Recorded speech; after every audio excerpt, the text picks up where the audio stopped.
Auzubillahiminash-shaytanir-rajim. Bismillahir-rahmanir-rahim. Assalamu alaikum students. How are you? I hope you all are fine. Now we are moving towards our lecture number 13, and which is the remaining part of our unit 6. And in this lecture we will discuss two main things. Like we are going to discuss that what is creativity in classroom, and after that we are discussing some kind of strategies that can stimulate complex thinking in students. All right, so in this lecture we are going to meet last two objectives. All right, so what is creativity in classroom? According to social psychologists, creativity is a function of social and psychological environment. ठीक है? And creativity must be fostered because many social, environmental and economic problems require creative solutions. ठीक है कि creativity की ज़रूरत क्यों है? क्योंकि वो ये समझते हैं कि स्टूडेंट ने देखें सिर्फ यहाँ से तालीम हासिल करके चले नहीं जाना है, चले तो जाना है चले, लेकिन उसको वहाँ पर as a social human being अपना रोल प्ले करना पड़ता है.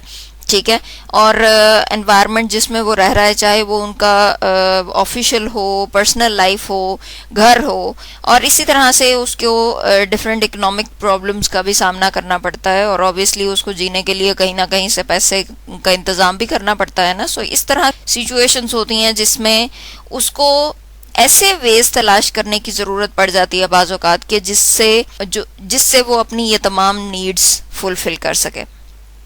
ठीक है, जैसे अगर हम कहें कि जी हमारे यहाँ आजकल जॉब्स काफ़ी ज़्यादा लिमिटेड हैं और हमारे पास जो अनएम्प्लॉयड पर्सनस हैं वो उसकी रेशो बहुत ही ज़्यादा है. सो अब एज अ टीचर या एज अ स्कूल एडमिनिस्ट्रेटर आपकी ये रिस्पॉन्सिबिलिटी ज़रूर बनती है कि आप बच्चों के दिमाग इस तरह से खोल दें और इस तरह से उनके अंदर क्रिएटिविटी और क्रिएटिव आइडियाज़ को किस तरह से लेकर चलना है, मतलब अपने दिमाग को इस्तेमाल कैसे करना है, बेसिकली ये चीज़ इस तरह से सिखाएं कि वो अपनी लाइफ को चलाने के हवाले से कोई ना कोई सोल्यूशन निकाल ही ले. ठीक है, ज़रूरी नहीं कि उस जॉब की ज़रूरत पड़े, वो कोई ना कोई ऐसा सोल्यूशन या क्रिएटिव आइडिया ज़रूर लेकर सामने आए कि जिससे वो अपनी इन तमाम नीड्स को फुलफ़िल कर सके. Teacher can promote creative thinking in their students by creating classroom environment for creative thinking. जैसे हमने लेक्चर 12 में भी ये बात की थी कि टीचर को ऐसा क्लासरूम एनवायरनमेंट प्रोवाइड करना चाहिए कि जिसमें क्वेश्चंस ज़्यादा से ज़्यादा किए जाएं. कोई ऐसे एक्सरसाइज ज़रूर होनी चाहिए कि जिससे बच्चों को सोचने और गौर फिक्र करने की कह लें कि ज़रूरत महसूस हो कि हाँ जी कॉन्सेप्ट्स जो हैं वो सिर्फ मेमोराइज नहीं करने, कॉन्सेप्ट्स को सिर्फ रटा नहीं लगाना, बल्कि उनको समझना भी है और उनको एक सिचुएशन से दूसरी सिचुएशन में अप्लाई कैसे करना है ये भी सिखाना चाहिए. जब हम इस तरह का क्लासरूम एनवायरनमेंट डेवलप करेंगे तो देन ऑब्वियसली उनका दिमाग डिफरेंट वेज में सोचना शुरू कर देगा. ठीक हो गया. Often teachers consciously या unconsciously discourage creative ideas. ठीक है, अब मोस्टली या मैं ये कहूँ कि नॉर्मली ये प्रैक्टिस है कि हम जानते हुए या ना जानते हुए कहीं ना कहीं उनकी उस क्रिएटिविटी को दबा देते हैं. ठीक है, और हमें ये भी नहीं पता होता कि उनकी कितनी अच्छी और कितनी अहम एबिलिटी है जिसको हम सप्रेस कर रहे हैं एक तरह से. क्यों? क्योंकि जब छोटा बच्चा क्वेश्चन करता है और उनके क्वेश्चंस को जवाब दिया जाता है और इवन वो फिर से कोई क्वेश्चन करता है, इस तरह से ज़्यादा चीज़ों को एक्सप्लोर करने की कोशिश करना चाहता है, तो जब उस स्टेज पर उसको सप्रेस कर दिया जाता है तो देन उसके अंदर सोचने समझने की सलाहियत आहिस्ता आहिस्ता ख़त्म हो जाती है. ठीक है, teachers are in excellent position to encourage और डिस्करेज क्रिएटिविटी थ्रू acceptance या rejection of the unusual and the imaginative ideas of the students. ठीक है, ये टीचर के पास पार है कि he or she can approve or accept the ideas, चाहे वो जैसे हैं, लेकिन you can give them liberty कि वो सोचें. ठीक है, वो चीज़ों को प्रैक्टिस करके देखें। वो अगर फर्ज करें वो अनयूजुअल किस्म के आइडियाज़ अगर पहले लाएंगे तो देन ऑब्वियसली वो किसी ना किसी एब्स्ट्रैक्ट सिचुएशन की तरफ जाएंगे, कंक्रीट आइडिया की तरफ जाएंगे जो लॉजिकल होंगे।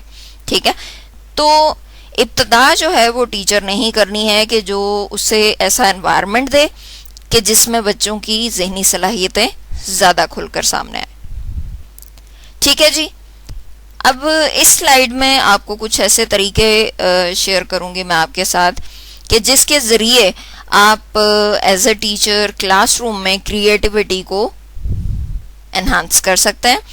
First one is accept and encourage divergent thinking.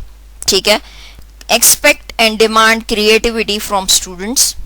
अच्छा, मैं यहाँ पर डाइवर्जेंट थिंकिंग को इसलिए एक्सप्लेन नहीं कर रही क्योंकि मैंने काफ़ी ब्रीफ वे में इसको लेक्चर 12 में आपको बता दिया। सो आई विश और आई थिंक कि आप उसको कंसल्ट करेंगे और उसको देखेंगे। Alright, expect and demand creativity from students. ठीक है, for instance during class discussion आप क्वेश्चंस पूछे उनसे, can anyone suggest a different way of looking at this problem. ठीक है, और सबसे अहम चीज़ जो आपने नहीं करनी वो ये है कि रिवॉर्ड पे बच्चों को ना रखें।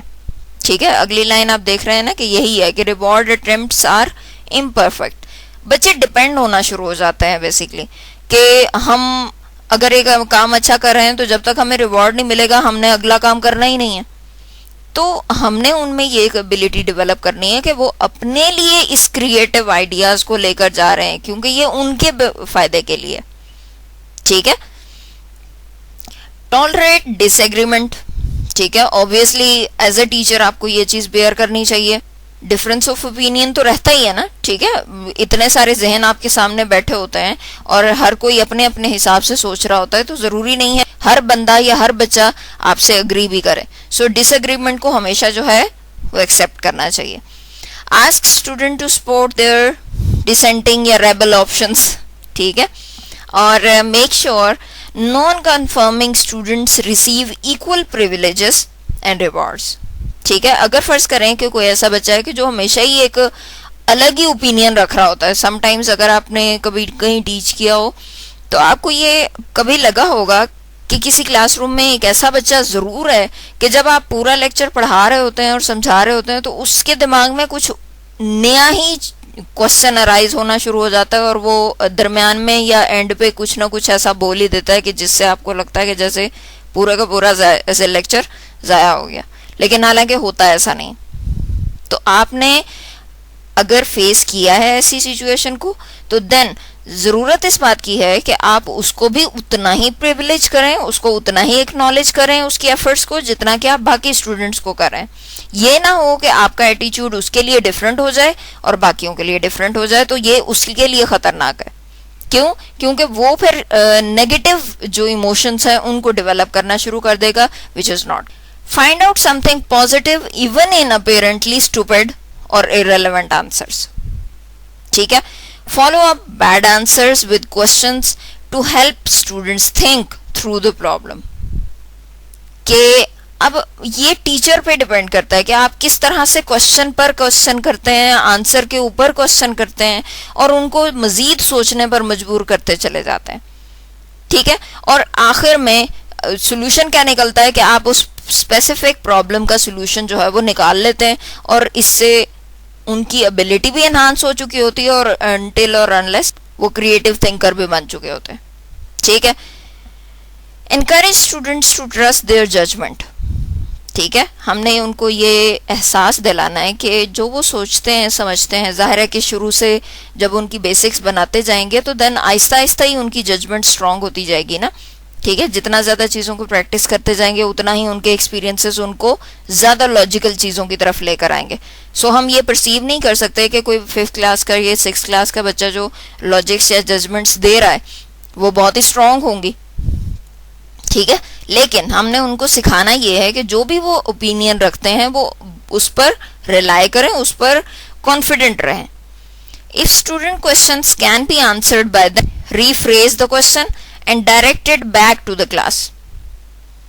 कोशिश करें कि बच्चे उसका जवाब दें, ना कि आप फौरन से उसका जवाब दे के फारिग कर दें जो कन्वर्सेशन है, ठीक है।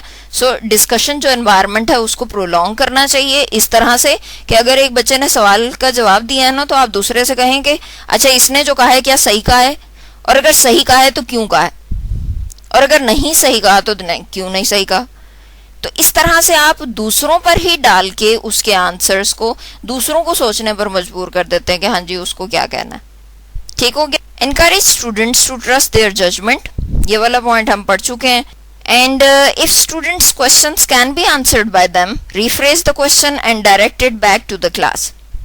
अगली बात यह है कि strange and odd questions from students should not be discuss. Simple बात है ना, समझ आ गई होगी कि चाहे वो ऑड हैं, डिफरेंट हैं, या समटाइम रेलेवेंट भी ना हो सकता है, लेकिन आपने डिस्करेज नहीं करना है बच्चों को, उनको क्वेश्चंस करने देना है और उनको कॉन्फिडेंस ये बिल्ड करना है कि हाँ जी they have this ability to question, ठीक है। और यही एबिलिटी का होना सबसे ज़्यादा ज़रूरी है। क्वेश्चन जो हैं वो लॉजिकल हो या ना हो, वो आहिस्ता आहिस्ता आगे जाकर होते जाए। Expose the class to creative models, model creative thinking and creative problem solving by suggesting unusual solutions for class problems, ठीक है।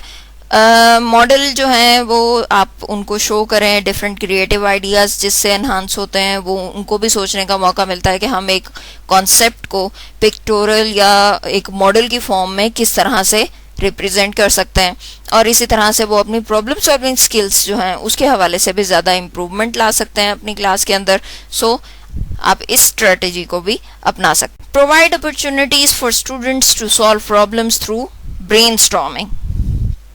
The basic principle of brainstorming is to allow the students to give as many solutions to the problem as possible, ठीक है। brainstorming का ये है मतलब कि आप उनको किसी भी कॉन्सेप्ट के हवाले से क्वेश्चन करते जाते हैं और उनसे जवाब मांगते जाते हैं। आप उनको फीडबैक नहीं देते कि हाँ जी आपने सही कहा है या गलत कहा है, आप ओके करके अगले नेक्स्ट क्वेश्चन की तरफ बढ़ जाते हैं, ठीक है। ये बेसिकली एक प्रैक्टिस है जिसमें हम उनके प्रायर नॉलेज को कह लें कि झंझोड़ रहे होते हैं, ठीक है, और उनसे क्वेश्चन करने की वजह यही होती है कि वो थोड़े से अटेंटिव हो। Delay evaluations of those solutions till maximum number of solutions are given, ठीक है। आपने फौरन से रिप्लाई नहीं कर देना कि हाँ जी आपने सही कहा है तो ठीक है अब हम आगे बढ़ते हैं, ऐसे नहीं करना। बेटर है कि आप मैक्सिमम जवाब जब तक आ नहीं जाते बच्चों की तरफ से, या आप देखें कि अब कोई नहीं बोल रहा है और किसी के पास कुछ और नहीं है कहने को, तो देन आप वाइंड अप करें उस सेशन को। Then separate the process of creating ideas and evaluating them. ये दोनों जो प्रोसेस हैं वो दोनों अलग अलग होने चाहिए ब्रेनस्टॉर्मिंग के प्रोसेस में। Simultaneous evaluation inhibit creative production, ठीक है। सिंपल बात है कि अगर फौरन से ही आप हर किसी को जवाब देते जाएंगे ना कि भाई आपने सही कहा है, आपने गलत कहा है, आपने ऐसा क्यों बोल दिया, ठीक है, तो इस तरह से अगर आप करते जाएंगे तो किसी के दिमाग में भी किसी किस्म का क्रिएटिव आइडिया नहीं आएगा, ठीक है। तो बेहतर ये है कि आप उनको मौका दें बोलने का, और आपने जो इवैल्यूएशन करनी है कि हाँ जी कितने % लोगों ने सही कहा था, और अगर इस बंदे ने इस तरह से कहा था तो ये भी ठीक था, लेकिन ऐसे सही चीज है और ऐसे गलत है, तो देन बच्चे ज्यादा अच्छे तरीके से क्लैरिफाई हो जाएंगे। आपको जरूरत इस बात की है कि आप ब्रेनस्टॉर्मिंग का सेशन कंप्लीट होने के बाद इवैल्यूएशन करें और उनको फीडबैक दें कि हाँ जी कितना सही हुआ और कितना गलत, ठीक हो गया जी। Encourage students to think around the problem and give them time to produce divergent or lateral thinking solutions. Divergent और lateral thinking को मैं यहाँ एक्सप्लेन नहीं कर रही क्योंकि मैंने पीछे आपको डिस्कस कर चुकी हूँ, ठीक है, आपको एक्सप्लेन कर चुकी हूँ। सो आपने इनकरेज करना है उनकी थिंकिंग को, ठीक है। और अगर आपने कहा है ना कि ये सोल्यूशन आप निकालें, ये प्रॉब्लम आपके सामने है, अगर या आपने फर्ज करें कोई क्वेश्चन उनको किया है, तो कम से कम उनको थोड़ा बहुत सोचने का टाइम भी दें, ठीक है, ताकि वो अपनी, जाहिर है इतने काबिल नहीं होते बच्चे कि उनको फौरन से ही दिमाग में जवाब आ जाएगा, ठीक है। तो बेटर है कि आप उनको थोड़ा सा टाइम दें और उसके बाद उनसे पूछें कि हाँ जी क्या पॉसिबल सोल्यूशन हो सकता है इस प्रॉब्लम का, ठीक हो गया। Minimise use of extrinsic rewards, जैसे हमने पीछे बात की थी कि क्रिएटिविटी जो है वो मिनिमाइज हो जाती है जब हम उसको रिवॉर्ड के साथ लिंक कर देते हैं। ठीक है, तो बेहतर ये है कि आप इंट्रिंसिक सेटिस्फेक्शन जो है उसको फाइंड आउट करने की कोशिश करें कि बच्चा खुद एफर्ट करे। When possible allow students choices in writing stories, in science projects and other areas of interest. Use all curriculum areas to encourage creative thinking. Help them not only in seeking new solution but also in finding new problems. ठीक है, और इसी तरह से सिर्फ verbal ही नहीं होनी चाहिए बल्कि रिटन बेस में भी आप उनसे कोई समटाइम्स स्टोरी राइटिंग करवाएं, को समटाइम्स ऐसे राइटिंग कंपटीशंस कराएं। ऐसी चीज़ें ज़रूर होती रहनी चाहिए कि जो रिटन फॉर्म में भी हों और जिससे उनकी जो लिखने की और सोचने की सलाहियत है वो भी इम्प्रूव हो सके। ठीक हो गया। अब जो लास्ट पार्ट है हमारे इस यूनिट का, that is instructional strategies that stimulate complex thinking. ठीक है, इंस्ट्रक्शनल स्ट्रैटेजीज वो होती हैं जो during teaching as a teacher आप अडॉप्ट कर सकते हैं। ठीक हो गया। पहली बात तो ये है कि टीचर डायरेक्टेड इंस्ट्रक्शंस जो होती हैं वो क्या होती हैं और उनके बेनिफिट्स क्या होते हैं और उसमें किन किन लिमिटेशंस का सामना करना पड़ता है उसको हम देखते हैं। As the name indicates, teacher directed instruction includes any strategy initiated and guided by the teacher. ठीक है, इट मीन्स टीचर ने डायरेक्ट किया और एक इंस्ट्रक्शन जो है वो दी, that is called teacher directed instruction. It means के वही प्लान कर रहा है सारा कुछ। A classic example is lecturing. ठीक है, जैसे लेक्चर दिया जाता है, कॉन्सेप्ट बता दिया जाता है, इंफॉर्मेशन दे दी जाती है, चीज़ें एक्सप्लेन कर दी जाती हैं और उसके बाद आप कोई, या ये होता है कि आप एक कंबाइन किस्म की रीडिंग मटेरियल दे देते हैं और उसको जिम्मे लगा देते हैं, हाँ जी ये इसको पढ़ना और देन काम खत्म। ठीक है, but teacher directed instruction also include strategies that involve more active response from students. ठीक है, इन्हीं टीचर डायरेक्टेड इंस्ट्रक्शंस को हम मजीद इफेक्टिव बना सकते हैं जब स्टूडेंट रिस्पॉन्स ज़्यादा होगा, क्योंकि लेक्चरिंग एक ऐसा एस्पेक्ट है या ऐसा टीचिंग मेथड है कि जिसके अंदर स्टूडेंट्स की पार्टिसिपेशन बहुत लेस होती है। ठीक है, और हम ये कह सकते हैं कि इसमें पैसिव रोल प्ले कर रहे होते हैं स्टूडेंट्स। ठीक है, सो इनकरेज करना चाहिए स्टूडेंट्स को कि वो एलेबोरेट करें न्यू नॉलेज को और एक्सप्लेन करें कि इंफॉर्मेशन जो है वो किस तरह से रिलेट करती है पिछले नॉलेज के साथ और न्यू इंफॉर्मेशन कैसे जो है वो सिमिलर है। ठीक है, सो इस तरह की स्ट्रैटेजीज तभी इनिशिएट होंगी जब हम उनके बारे में थोड़ा बहुत जानते हों। लेक्चर्स एंड रीडिंग्स, बेसिकली तो ये दोनों ट्रेडिशनल स्टेपल्स हैं एजुकेटर्स या टीचर्स के हवाले से, और पर्टिकुलरली इसको ओल्डर स्टूडेंट्स के लिए ज़्यादा यूज़ किया जाता है क्योंकि यूनिवर्सिटी लेवल पर इसकी प्रैक्टिस ज़्यादा है, क्योंकि वहाँ पर लेक्चर बेस्ड चीज़ें या इंफॉर्मेशन बच्चों तक पहुँचा दी जाती है और उसके बाद उनको एक्सपेक्ट किया जाता है कि वो उसी हिसाब से उसको मेमोराइज या समझ लेंगे या अंडरस्टैंड कर लेंगे जैसे कि चाहते। At their best, they organize information so that the student only has to remember what was said in the lecture or written in the text in order to being understand it. ठीक है, their limitation क्या है? अच्छा, इनकी limitation क्या है कि ambiguity of the responses they require, क्योंकि listening and reading are by nature quiet and stationary things. ठीक है, अब एक जगह पर बैठकर किसी ने या तो सुनना है या फिर जो है वो रीड करना है। ठीक है, वो कोई मूवमेंट नहीं है, कोई बोलना नहीं है, कोई थिंकिंग इन्वॉल्व नहीं है, बस चुप करके आपने जो है वो सुनते रहना और एंड पे सो जाना। ठीक है, and do not in themselves indicate whether a student is comprehending और even attending to the material. ठीक है, और हमें ये भी नहीं पता होता कि बच्चा जो सुन रहा है वो एक्चुअली सुन के समझ भी रहा है या नहीं। ठीक, educators sometimes complain that students are too passive during lecture or when reading, but physical quietness is intrinsic to these activities, not to the student who do them. ठीक है, ये एक्टिविटी के लिए तो चलो ठीक है, क्वाइटनेस जरूरी होगी कि लेक्चर चल रहा है इसलिए सुनने के लिए जरूरी है कि सबका चुप करना जरूरी है। ठीक है, या सब चुप हों, लेकिन स्टूडेंट्स के एंड पर अगर सोचा जाए तो वो ठीक नहीं है। जैसे a book just sits still after all unless a student makes an effort to read it. ठीक है, एक बुक अगर सामने पड़ी है तो जब तक मैं उसे हाथ लगा के खोलूंगी नहीं और उसका पेज जो है वो पढ़ूंगी नहीं, तब तक तो वो बुक वैसी की वैसी पड़ी रहेगी ना। इसी तरह से बात lecture, and a lecture may not be heard unless a students makes the effort to listen it. ठीक है, और अगर एक बच्चा जो है वो बैठा तो क्लासरूम में हुआ, लेकिन वो सोचें कहीं और हैं उसकी, और वो घर के बारे में या किसी ऐसे इवेंट के बारे में सोच रहा है दिमाग में बैठा के, जो उसने बहुत एंजॉय किया होगा क्योंकि इस वक्त वो लेक्चर सुनते सुनते बोर हो रहा है, तो it means he is not perceiving the information which teacher is presenting. सही है।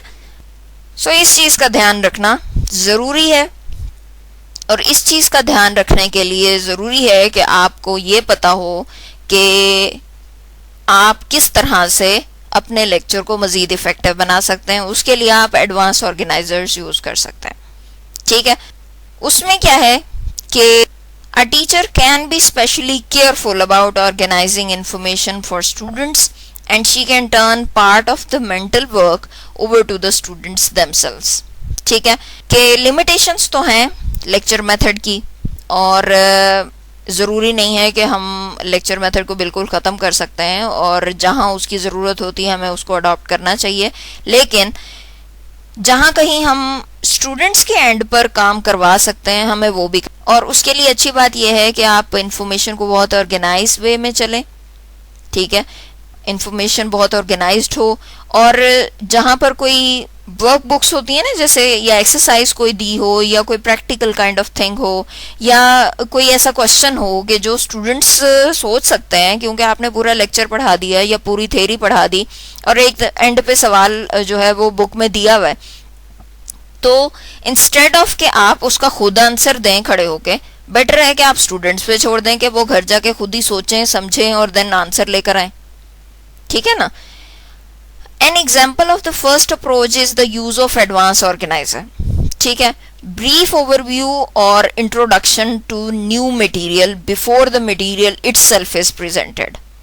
ठीक है, एडवांस ऑर्गेनाइजर की अप्रोच भी आप यूज कर सकते हैं। वो क्या है कि आप एक ब्रीफ इंट्रोडक्शन पॉइंट्स की सूरत में हो, 4-5 लाइनें हो या कोई पैराग्राफ हो, कि जो आप प्रेजेंट करें स्टूडेंट्स के सामने बिफोर लेक्चर स्टार्ट्स। ठीक है, तो उससे बहुत ज़्यादा फायदा हो जाएगा, क्योंकि उनको आइडिया हो जाएगा कि हाँ जी हम पढ़ने क्या वाला है। अगर उसमें उनको कोई एक बात भी पिक कर गई कि हाँ जी इसमें ये तो मल्टीपल चीज़ें बताने वाले हैं लेक्चर में, तो हमें ये सुननी है, और हम चूंकि एडवांस ऑर्गेनाइजर के तौर पर उनको ये की वर्ड्स बता देते हैं कि हाँ जी इसके बाद ये चीज़ डिस्कस होगी, इसके बाद ये चीज़ डिस्कस होगी, तो देन वो अपने जहन में भी वो उस चीज़ को या इन्फॉर्मेशन को ऑर्गेनाइज्ड वे में सम अप करते जाते हैं। इसी तरह से आप देखते हैं ना कि text book authors often try deliberately to insert periodic advance organisers. ठीक है, और वो एक ऐसा सेक्शन ज़रूर बनाते हैं कि जिसमें उन्होंने बताया होता है कि इस चैप्टर्स या इस बुक के अंदर क्या मेन ऐसी चीज़ है जो बताई गई है, और उससे या कोई ऐसी इंफॉर्मेशन है जो बाकी बुक्स से न्यू है जो आपको सीखने को मिलेगी। ठीक है, सो उसको हाईलाइट करने के लिए वो अपना जो पीरियोडिक कह लें कि प्रीव्यू है वो देते हैं। When used in lectures, advanced organizers are usually statements in the form of brief introductory remarks or sometimes diagrams showing relationships among key ideas. ठीक है, सो इस तरह की एक्टिविटी भी वही पर्पस फिल कर रही होती है जो बाकी चीजें करती हैं। ठीक हो गया। Whatever their form, advanced organizers partially organize the material on behalf of the student so that they know where to put it as they learn them in more detail. ठीक है, तो उनके जहन में एक ऑर्गेनाइज्ड कॉन्सेप्ट्स तैयार हो जाते हैं कि हाँ जी ये स्टेप बाय स्टेप चीज़ है जो हमने पढ़नी है, और फिर उसकी डिटेल आगे गौर से सुनते भी हैं। तो इट मीन्स कि एडवांस ऑर्गेनाइजर भी उस लेक्चर को थोड़ा सा मोर इफेक्टिव बनाने में अपना रोल प्ले करते हैं।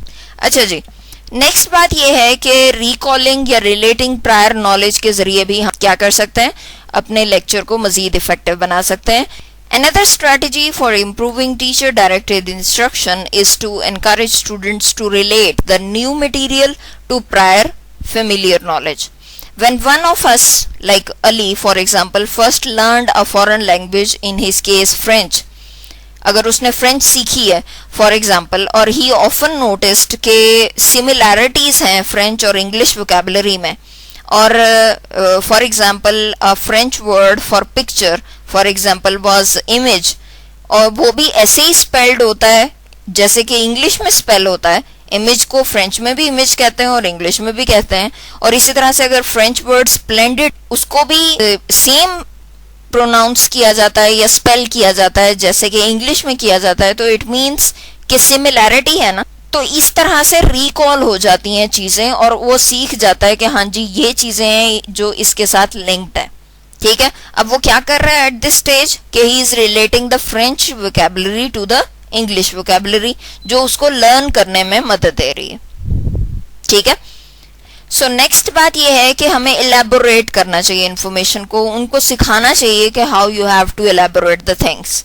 इसका मतलब यह है कि asking questions about the new material, inferring ideas and relationship among the new concepts.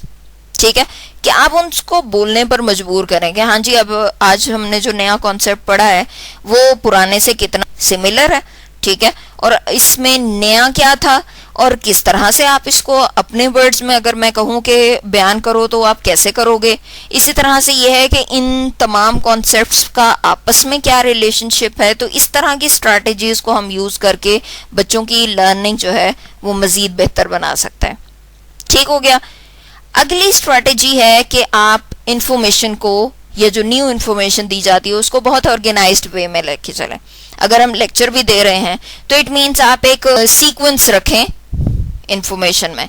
ठीक है, लेकिन अगर स्टूडेंट के एंड पर ये बात की जाए तो देन उनको ये सिखाया जाना चाहिए कि वो दो चीजें बहुत अहम करें। या तो वो आउटलाइन बना लें एक तरह से इंफॉर्मेशन की कि हाँ जी जो लेक्चर दिया गया उसमें ये कीवर्ड्स थे। ठीक है, स्टार्ट में इंट्रोडक्शन दिया गया, उसके बाद उसकी टाइप्स या किसी भी प्रोसीजर को डिस्कस किया गया, देन एग्जांपल्स बताई गई, उसके कीवर्ड्स जो हैं वो नोट करता जाए वो। ठीक है, एक तो ये तरीकाकार होता है जिससे वो कह लें कि अटेंशन अपनी डाइवर्ट नहीं होने देता लेक्चर से। दूसरी स्ट्रैटेजी या चीज जो वो कर सकता है वो ये है कि आप नोट्स टेकिंग, आपने टर्म शायद सुनी हो कि नोट्स टेकिंग भी यही है कि आप उनके कीवर्ड्स जो हैं वो नोट करते जाते हैं और देन लेक्चर के बाद फिर उनको उस टेक्स्ट के साथ मैच करते हैं और पढ़ने की कोशिश करते हैं और समझते हैं कि हमने आज पढ़ा क्या था। ठीक, अच्छा जी, अगली बात तो ये है कि कॉन्सेप्ट मैप्स जो हैं बनाना सिखाए जाने चाहिए बच्चों को। कॉन्सेप्ट मैप के जरिए भी जो कीवर्ड्स होते हैं इंफॉर्मेशन के उसको हम कह लें कि ऑर्गेनाइज वे में लिख लेते हैं और इससे चीज़ें याद करना भी आसान हो जाती हैं और कह लें कि समझना भी आसान हो जाता है। ठीक है, अब कॉन्सेप्ट मैप है क्या बेसिक? ये बेसिकली ग्राफिक डिपिक्शन है relationship among a set of concepts, terms और ideas usually organized by the students but not always. ठीक है, जरूरी नहीं है कि हम हर टॉपिक में ही कॉन्सेप्ट मैप घुसेड़ दें। मतलब यह है कि कॉन्सेप्ट मैप वहीं पर एप्लीकेबल हैं जहां पर इंफॉर्मेशन में कह लें कि हायरार्की पाई जाती हो, जहां पर वैरायटी ऑफ कॉन्सेप्ट्स हो अंदर और उसको लिंक अप किया जा सकता हो एक चीज को दूसरी के साथ, तो कॉन्सेप्ट मैप बनाना आसान होता है। इसकी एक और डेफिनेशन से शायद आपको ज्यादा अच्छे से समझ आ जाए कि कॉन्सेप्ट मैप या conceptual diagram is a diagram that depicts या सजेस्टेड रिलेशनशिप बिटवीन कॉन्सेप्ट्स और it is a graphical tool that instructional designers या engineers, technical writers and other use to organize and structure knowledge. ठीक है, basically हम information को या knowledge को organise करने के लिए, स्ट्रक्चर करने के लिए यूज करते हैं ताकि इंफॉर्मेशन हमें ज्यादा अच्छे तरीके से और इंटरेस्टिंग वे में समझाई जा सके। अच्छा, इसकी कुछ जो पिक्चर्स हैं वो मैंने आपके सामने शो की हैं। जैसे कि concept map bye a teacher अगर हम देखें तो ये चाइल्ड डेवलपमेंट कोर्स है और उसके हवाले से इन्होंने कीवर्ड्स जो भी थे, थेरीज के नेम्स थे, और उसमें school, teaching, curriculum, learning, growth, health, drug use, social problems, friends popularity, views और डिवोर्स, और इन तमाम कॉन्सेप्ट्स को एक तरह से जोड़ा गया है चाइल्ड डेवलपमेंट के साथ कि ये वो सारी चीज़ें हैं कि जो उसकी डेवलपमेंट पर असरअंदाज हो रही हैं। ठीक है, उसके हवाले से थेरीज क्या कहती हैं, सोसाइटी क्या कहती है, स्कूल क्या कहता है, उसकी अपनी ग्रोथ कैसी हो रही है, उसकी हेल्थ कैसी है, ये सारी चीज़ें उन्होंने डायग्रामेटिक फॉर्म में मेंशन कर दी हैं जिससे उस कॉन्सेप्ट को समझाना ज़्यादा आसान हो सकता है। सो इस तरह से कॉन्सेप्ट मैप बनाए जाते हैं। इसका फ़ायदा क्या होता है? सबसे अच्छा फ़ायदा और पहला फ़ायदा ये होता है कि एड्स इन क्रिएटिंग, ठीक है, जहाँ पर इस तरह से जैसे मैंने ये नॉलेज आपके सामने लिखा है या इन्फॉर्मेशन दी हुई है, इस तरह से लिखने की बजाय अगर वो पिक्चर की फॉर्म में है तो देन वो ज़्यादा आसान हो जाता है। ऐसे ही है ना, वो ज़्यादा खूबसूरत लगता है। बच्चा इवन जो इंटरेस्टिंग सी चीज़ अगर उसके सामने पेश की जाए तो उसको ज़्यादा अच्छे तरीके से और अटेंशन के साथ समझता है। सो एक फ़ायदा इसका ये होता है। दूसरी बात ये है कि अलाउ करता है आपको क्विक इंटरप्रिटेशन के लिए। जहाँ पर टेक्स्ट हो वहाँ तो जब तक आप पूरा पैराग्राफ नहीं पढ़ लेते आपको समझ में नहीं आती कि क्या बात है, लेकिन जहाँ पर हायरार्की में या इस पिक्चर की फॉर्म में चीज़ आपके सामने दी जाती है वहाँ पर आप इंटरप्रेट ज़्यादा अच्छे तरीके से और आसान तरीके से कर पाते हैं। ठीक है, इसका और फायदा ये होता है कि हम इलिस्ट्रेट कर सकते हैं हायरार्की ऑफ आइडियाज़ को। ठीक है, कि हम अंडरस्टैंड करें कि आइडियाज़ किस तरह से टॉप टू डाउन मूव कर रहे हैं, पहले क्या चीज़ होनी होती है, फिर उसके बाद क्या होता है। ठीक है, जैसे प्लानिंग का अगर हम प्रोसेस पढ़ते हैं तो उसमें फर्स्ट पे हम ऑब्जेक्टिव्स बनाते हैं और एंड पे इवैल्यूएशन होती है, तो हमें हायरार्की का अंदाज़ा हो जाता है कि किस तरह से टॉप टू डाउन मूवमेंट चल रही है टेक्स्ट में। इसके अलावा ये हमें विजुअलाइज करने में मदद देती है कि आउटकम्स जो वो किस तरह से विजुअलाइज की जाए। मतलब एक पिक्चर की फॉर्म में सारा टेक्स्ट हमारे सामने है तो हम ज़्यादा अच्छे तरीके से उसको अंडरस्टैंड कर। ठीक हो गया। यहाँ पर मैंने जितने भी हमने टर्म्स या स्ट्रेटजीज पढ़ी हैं उनकी डेफिनेशंस बेसिकली डाल दी हैं ताकि आपको अलग अलग जाकर अगर आप देखना चाहते हैं तो भी देख सकते हैं, और यहाँ पर इसकी अलग से डेफिनेशन का पैराग्राफ टेबल भी बना दिए ताकि आप इसको आसानी से समझ सकें। ठीक है जी, तो ये था हमारा लेक्चर नंबर 13। अब आगे हमारे सिर्फ 2 लेक्चर रह गए हैं, लेक्चर 14 और 15, जिसमें हम इंडिविजुअल डिफरेंसेस की बात करेंगे। उसमें टाइप्स ऑफ डिफरेंट चिल्ड्रन क्या होती हैं, जैसे जिनको हम स्पेशल चिल्ड्रन कहते हैं ना, तो उनकी नीड्स क्या होती हैं और उनको किस तरह से टीच किया जाना चाहिए, तो उसके ऊपर डिस्कशन होगी इंशाल्लाह हमारी। स्टिल अल्लाह हाफिज़, स्टे ब्लेस्ड।